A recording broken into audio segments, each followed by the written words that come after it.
se nos habla del diluvio universal, en el que Noé, con su familia, que fueron 8 personas, se salvaron y volvió nuestro Señor a hacer una alianza con Noé y su familia y los que se salvaron con él en el diluvio universal. Esta es una narración que tenemos en el Antiguo Testamento. Es una tradición muy antigua. Lo que nosotros encontramos en la Sagrada Escritura fueron tradiciones orales que se conservaron de padres a hijos, porque no había otra manera, no había escritura. La escritura tardíamente empieza. Las historias de los pueblos antiguos pues están en la memoria de sus habitantes, que se iban pasando de padres a hijos la historia de sus pueblos. Y dice que Dios promete que no volverá a destruir la tierra. En este caso la destruyó provocando un diluvio universal. Claro, los habitantes de la tierra no eran muchos. Esto es una tradición muy antigua. Ese diluvio se dio, pues, hace muchos siglos. Pero hoy, cierto, Dios no es el que puede destruir esta tierra, pues lo sabemos. Somos los seres humanos. Hoy tenemos las armas nucleares. Una conflagración usando armas nucleares, como se dieron en la Primera y en la Segunda Guerra Mundial, pues es la destrucción, porque no es nada más los que maten con las bombas, sino con toda la contaminación que provocan las armas nucleares, toda la radiación nuclear que quedaría en la Tierra después de una conflagración de ese tipo. Pues es espantoso, es algo espantoso. No necesariamente que los lugares en donde caigan esas armas, no, simplemente eso se puede extender por la Tierra. Las nubes nucleares se extienden.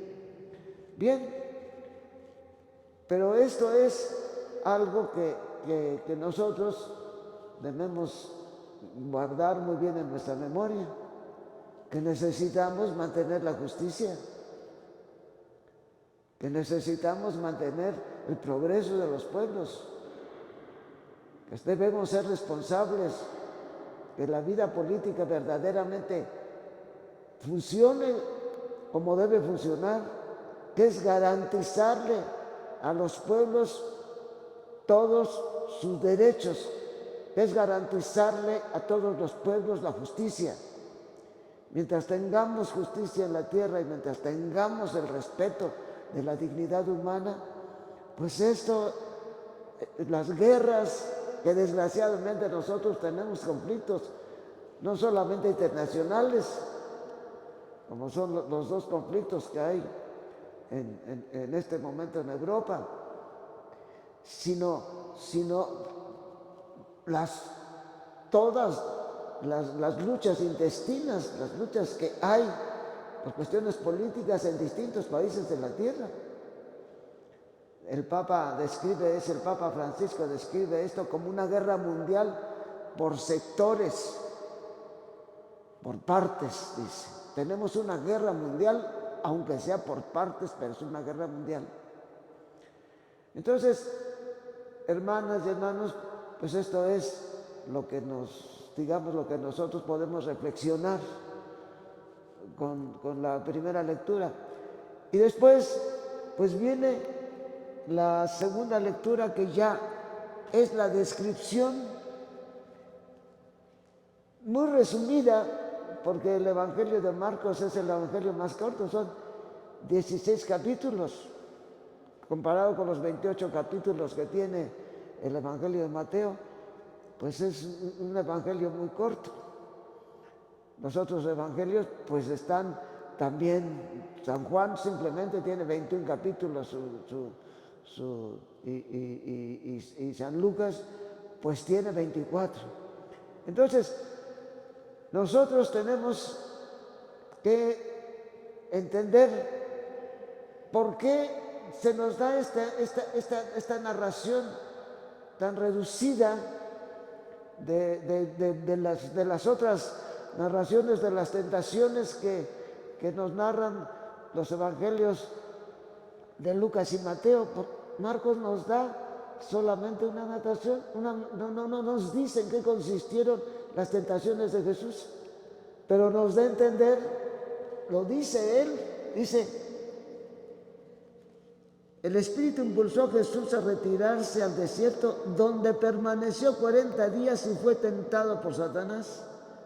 O sea que hay una explicación de estas tentaciones en Marcos, que tiene otra perspectiva, y es una perspectiva muy importante para que nosotros entendamos cómo nosotros debemos vivir nuestra vida, una perspectiva para que entendamos cómo debemos organizar la vida de toda la tierra y cómo tenemos que ser los cristianos fermento en la masa.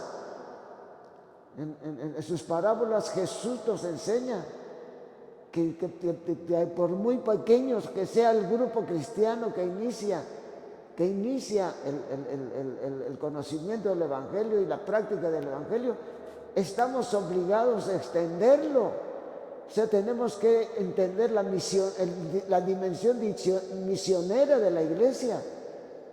Primero está bien entre la familia, se va transmitiendo la tradición cristiana, pero se debe transmitir de pueblo a pueblo, se debe transmitir de nación a nación.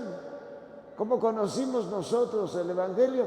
Porque una nación, la nación española, pues vino a conquistar, venían con este plan.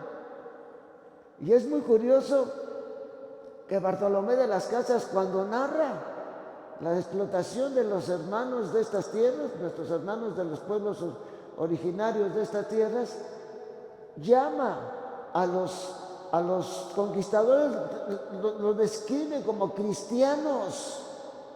Bartolomé de las Casas, cuando le manda cartas al rey de España para que genere unas leyes que protejan a los habitantes de estas tierras, llama: los cristianos están haciendo esto. Eran cristianos con la fe católica los que vinieron aquí a explotar a los indígenas, para que veamos cómo también nosotros no somos unas almas puras. Nosotros hemos hecho muchas cosas a través de la historia, nosotros los cristianos. Entonces aquí es muy importante que entendamos esto.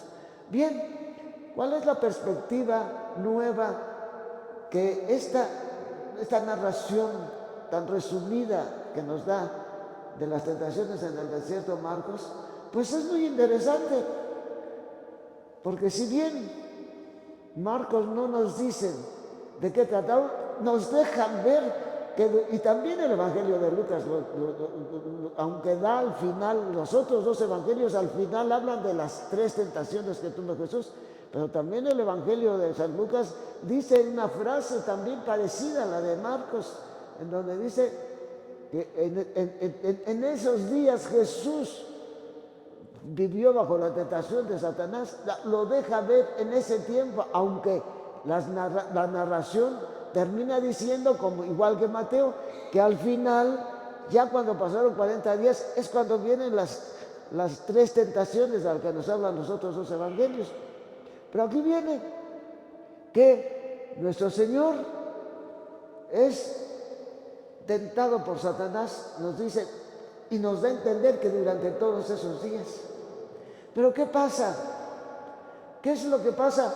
Lo que sigue de esta narración que lo deja, dice, fue tentado por Satanás, vivió allí entre animales salvajes, es decir, los animales que habitan el desierto. Nosotros conocemos en la narración de el pecado de idolatría que comete el pueblo durante el camino que hacen desde Egipto, donde estuvieron de esclavos, desde el pueblo, hasta llegar otra vez a lo que hoy llamamos la Tierra Santa. Su camino por el desierto fue acompañado por Dios. En ese camino del desierto, al principio, donde en el monte Sinaí Dios le da al pueblo la ley, y dice, los evangelios dicen que Jesús estuvo en este retiro en el desierto durante 40 días. Y esto es lo mismo que dice de Moisés cuando sube al monte Sinaí, al monte Horeb, para recibir la ley. Dice que estuvo delante de Dios 40 días. Y luego también habla de Elías que después de que mata a los paganos, que el invasor que estaba sometiendo en el tiempo de Elías al pueblo de Israel, la esposa del rey, que aunque era descendiente de la parte del pueblo hebreo, su esposa no era una pagana, y la esposa hace venir a los sacerdotes idólatras de los ídolos, los hace venir, y entonces Elías reta abiertamente, pone un sacrificio para Dios delante de todo el pueblo de Israel para convertirlo, hace esto para convertirlo de nuevo a Dios. El pueblo de Israel es la parte norte, digamos, se dividió el pueblo hebreo se dividió en dos partes, la parte norte y la parte sur que quedó precisamente en Jerusalén y sus alrededores. En cambio, la parte norte es otra que incluso son desplazados, son llevados al destierro muchos años antes de que el pueblo judío también fue llevado por los babilonios. Unos 200 años antes son llevados ellos, son echados fuera, se quedan pueblos paganos allí, pero también se quedan estos hermanos. Bueno, pues en esta parte el profeta Elías tiene que luchar contra los sacerdotes paganos que trajo la reina pagana, del rey que no era un pagano, pero se casa con una pagana. Entonces, ¿qué es lo que tiene que hacer Elías? Pues hace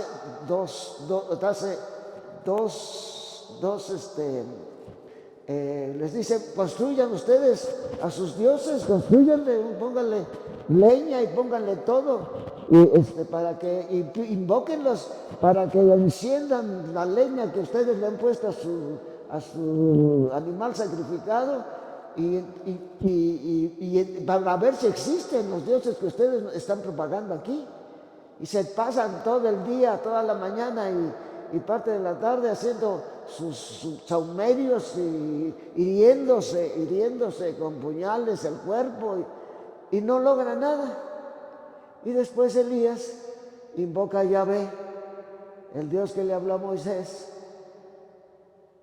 y viene fuego del cielo y consume todo lo que hay, no solamente los animales, sino el altar completo.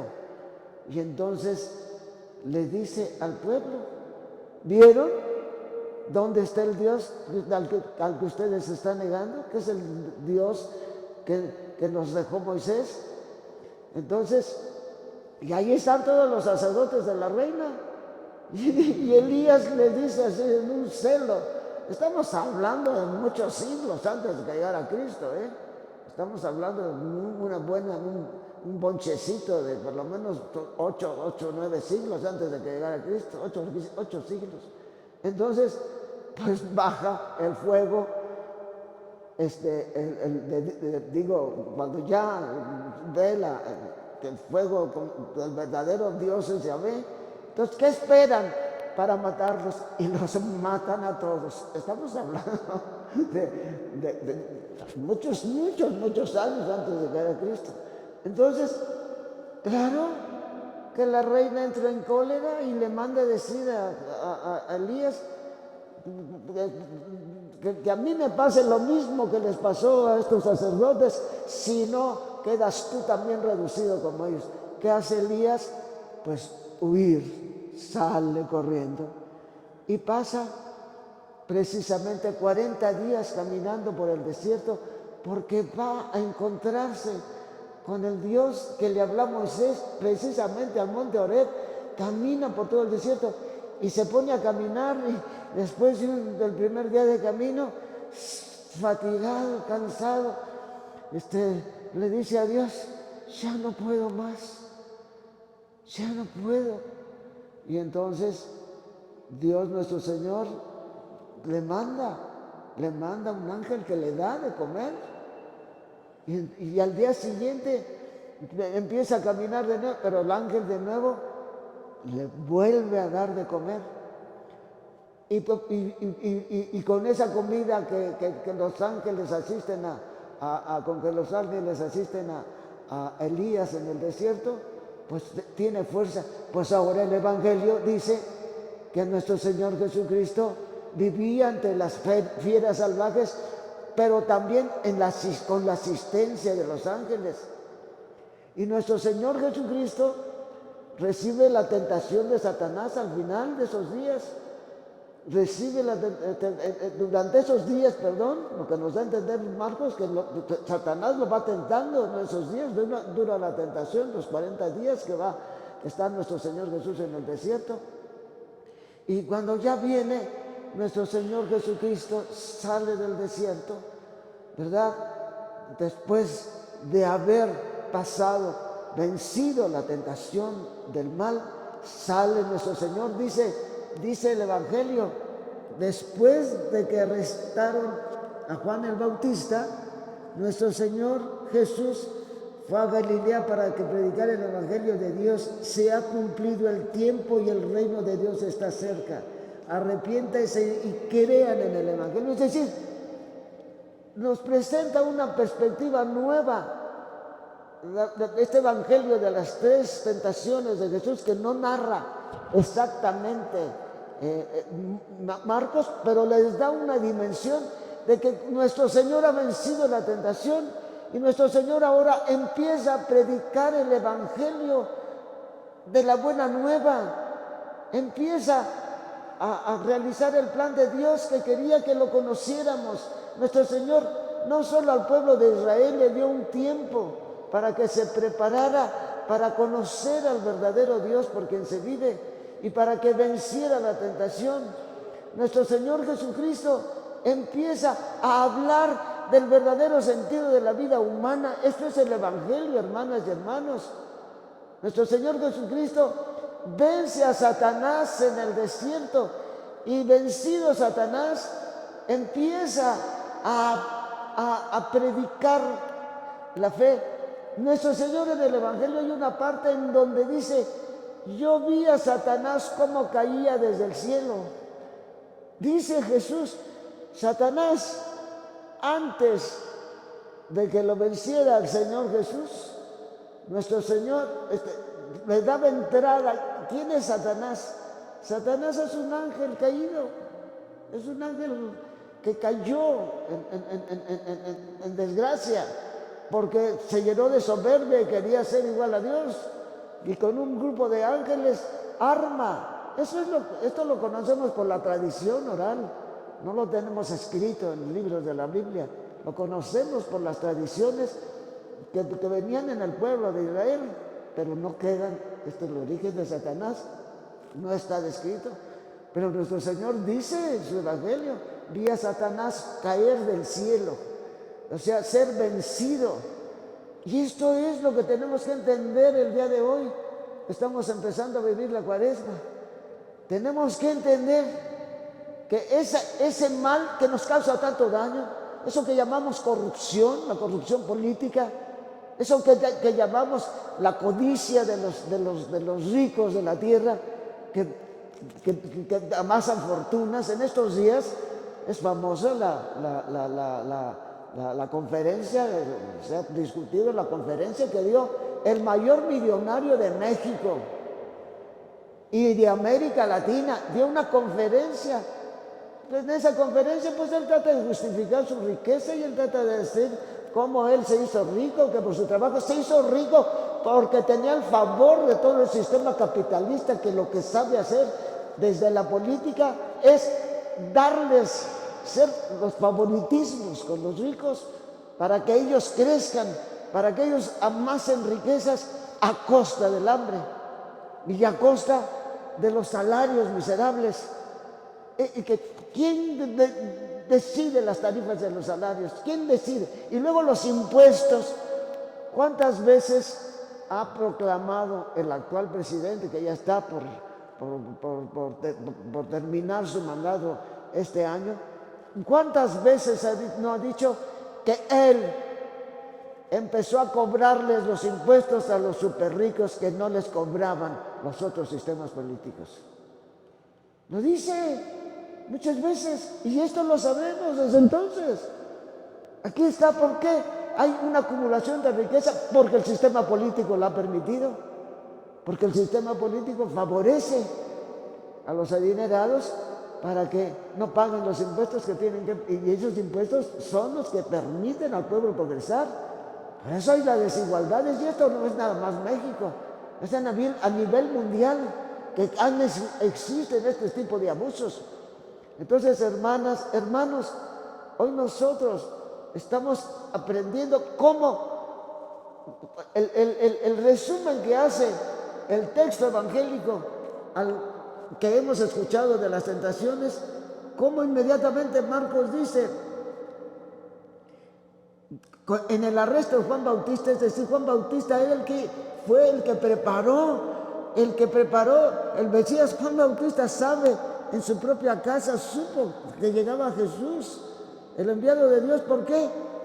Porque el papá de Juan Bautista, su papá Zacarías, que era sacerdote del templo de Jerusalén, era estéril su mujer, no habían tenido hijos y ya estaban de avanzada edad, no podían tener hijos. Y vino y tuvo a Juan Bautista. Y le fue dicho también a Zacarías que ese niño le venía a preparar el camino al Mesías. Ese niño viene a preparar el camino. Entonces, por eso, cuando Juan Bautista es arrestado, entonces el Señor Jesús públicamente empieza a predicar el Evangelio, lo que nos está diciendo Marcos. ¿Y qué decía al principio? El tiempo se ha cumplido y el reino de Dios ya está cerca. Arrepiéntanse y quieren el Evangelio. Aquí viene. ¿Qué quiere decir estas palabras de Jesús? Hermanas y hermanos, el mal está vencido. Ya cumplió su tiempo. Y nosotros tenemos que entender que hay un camino nuevo, que Jesús ha vencido al mal y que nosotros no tenemos por qué seguir haciéndonos cómplices del mal. ¿Y cuál es nuestra principal, en estos momentos, al menos de la historia en el mundo, de la historia en México? ¿Cuál es el pecado principal de nosotros? Nuestra mediocridad. Que vemos un montón de injusticias que se cometen y no somos capaces de levantar la voz, no somos capaces de enfrentar eso. Hay naciones que han equilibrado, en donde los cristianos, yo conocí, en el tiempo que yo estudié, lo digo más de una vez, yo estudié en Europa y yo veía la fuerza con la que el Señor trabajaba en muchos países porque fueron bien evangelizados, porque tuvieron iglesias muy maduras, que dejaron una herencia para países que incluso países protestantes el día de hoy, que son mucho más justos que los países católicos. Y lo más curioso es que el continente americano, y especialmente Latinoamérica, que es después de África, somos el país con más pobreza y más desigualdad. Hermanas y hermanos, somos en donde más cristianos católicos hay en el mundo. ¿Qué pasa con nuestro catolicismo? Nuestro catolicismo es un catolicismo dormido, un catolicismo que no critica, que no es capaz de hacer notar que la desigualdad es un pecado grave, que nosotros lo vemos como una cosa normal. No, Señor, tenemos que crear esto. ¿Y por qué? Porque dice con toda claridad que nuestro Señor vivía, dice el Evangelio, nuestro Señor vivió esas tentaciones en el desierto, en medio de animales salvajes y ángeles que le servían. Estos animales salvajes aparecieron, nuestro Señor también, el pueblo de Israel fue protegido por Dios también, su camino por el desierto. Y cuando Moisés estaba precisamente, que duró 40 días, como Jesús duró 40 días también en un retiro en el desierto, igual que hizo Elías, 40 días en el desierto caminando para llegar al monte de Horeb, igual que hizo Moisés para recibir las cartas de la ley, estuvo 40 días en el monte delante de Dios. Ahora Jesús, que va a iniciar la predicación al mundo del Evangelio, está 40 días en el desierto. Aquí están los grandes líderes religiosos, Moisés y Elías, que Dios los prepara así para que dejen una herencia. Ahora el Señor Jesús está 40 días, pero entendamos que ese poder de Jesús sobre Satanás, Jesús vence a Satanás en su tentación. ¿Y para qué? Para enseñarnos que nosotros con Jesús también hemos vencido a Satanás, somos bautizados, tenemos la vida de Dios en nosotros, tenemos la inteligencia para entender el Evangelio de Jesús. La iglesia ha profundizado bien. Nosotros tenemos las armas para ya no vivir una vida de desigualdad, una vida de corrupción política, una vida de corrupción económica. Esto es lo que tenemos que entender de este Evangelio los cristianos ahora que estamos empezando a vivir la Cuaresma, a madurar como cristianos, a entender el Evangelio, a entender que hay un camino de esto. Dios nos mandó el Espíritu Santo. Nosotros tenemos que pensar diferente, no tenemos por qué acomodarnos a la mediocridad en la que el pecado nos quiere hacer creer. Pues esta es nuestra suerte, pues esto es lo que tenemos que tener. Queridas hermanas y queridos hermanos, la desigualdad ha causado revoluciones internas en los países. La desigualdad es la causa de la desocupación, la desigualdad es la causa de las enfermedades que padecemos en nuestros países.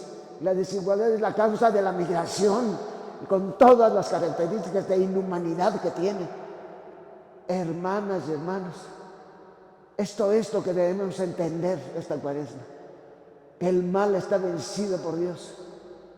El mal ha sido derrotado por Dios, por Jesús, que vino a la tierra, es el Hijo de Dios que se hace hombre para vivir la justicia íntegramente, el verdadero sentido que tiene la vida humana, que es el servicio a los seres humanos, desde los más desprotegidos. Si algo caracterizó a Jesús fue preocuparse de los pobres y los pobrísimos en su tiempo. Esto es lo que nosotros no entendemos. Vivimos debido a nuestra mediocridad cristiana, han crecido todas las calamidades que nos vienen, sobre todo desde el mundo de la economía y desde el mundo político. Y tenemos aquí en México al supermillonario, que en toda América Latina y México es el número 1. Y lo hemos Y bien curioso, al comienzo de esta, no de la cuaresma, pero en estos días, en una conferencia de 3 horas, este hombre súper rico, casi para decir, yo no me hice rico gracias al gobierno, no, claro que está rico porque las políticas públicas le han permitido. Hay países protestantes en Europa que no dejan que haya la desigualdad, que no dejan crecer la desigualdad. Se hizo famosa la cuestión de los Beatles, este grupo famosísimo que nació en Inglaterra, que ganaban millones, porque eran el mejor grupo en el mundo. El gobierno británico les dijo, esa super riqueza ustedes la entregan y ustedes se quedan con lo que nosotros, porque ustedes van a desequilibrar la economía de nuestro país. Y es famoso cómo los Beatles tuvieron que despojarse, porque el Estado se los mandó, porque esos ingresos que ellos tenían estaban causando un desequilibrio no solamente en la economía, sino en la política inglesa. Bueno, aquí termino porque ustedes tienen que irse yo tengo otra misa enseguida, vamos a continuar. Pero aquí está, los cristianos tenemos que transformar la tierra, no les estoy diciendo otra cosa que esto. El Evangelio es la sabiduría de Dios para que la tierra sea justa y para que no haya hambre y miseria y salarios miserables y políticos corruptos y personas también adineradas por la corrupción que se los permite, y también ellos son cómplices de esa corrupción.